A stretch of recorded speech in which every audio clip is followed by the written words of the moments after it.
Now on the Hegseth vote. Today, the Senate will vote to advance one of the most unqualified, erratic nominees for a major position we have ever seen in America. No position in the cabinet carries the weight, the responsibility of Secretary of Defense. The Secretary of Defense is in charge of keeping us safe and keeping the men and women in our armed forces and the civilians safe.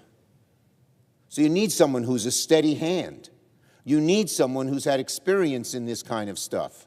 You need someone, when he shows up to a meeting, you're sure that he knows all the facts and is going to be able to conduct himself properly. If there's any cabinet that should be universally trusted and uncontroversial, it's the Secretary of Defense. Unfortunately, Mr. Hegseth is neither. He's neither trusted nor free of controversy, and I will strongly vote no. I want my colleagues to think about how absurd it is that this nominee has even made it to the floor. It's a shame that that has happened. We are being asked to trust our armed forces to a man with a history of erratic behavior. One of the kindest words that might be used to describe Mr. Hegseth is erratic. And that's a quality you don't want as head of DOD. He has a history of excessive drinking, of alleged domestic abuse, and zero experience leading a large organization of any kind. The new allegations that came out yesterday are even more troubling. And people say, well, how do we know they're true?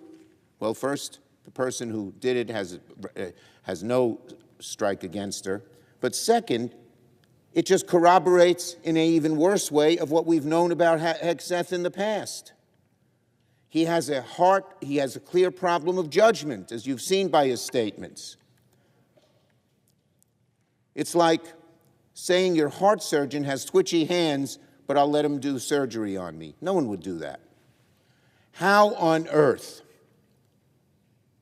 can America entrust our safety and security to a man who has allegedly shown up to work and other events inebriated? What if he shows up inebriated during a crisis?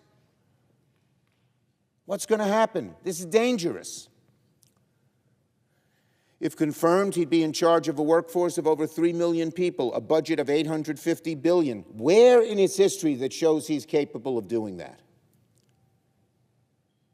And what if his erratic behavior spills over to his job at the Pentagon, a high-pressure job, and when people are having this behavior, usually high-pressure jobs make them more, not less erratic?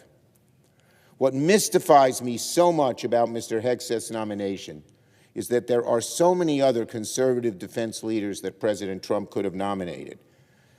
People I wouldn't agree with maybe ideologically and on some of the issues that affect Secretary of Defense, but people who'd be capable of running the department.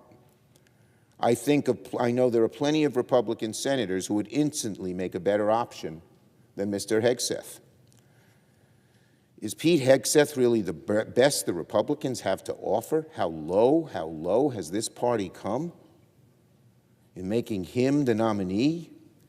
I don't believe he's the best. I don't believe he's close to the best. I will be voting with complete conviction, no. Given his history, confirming Mr. Hegseth is simply put a risky roll of the dice that Americans cannot afford, especially in such an important position.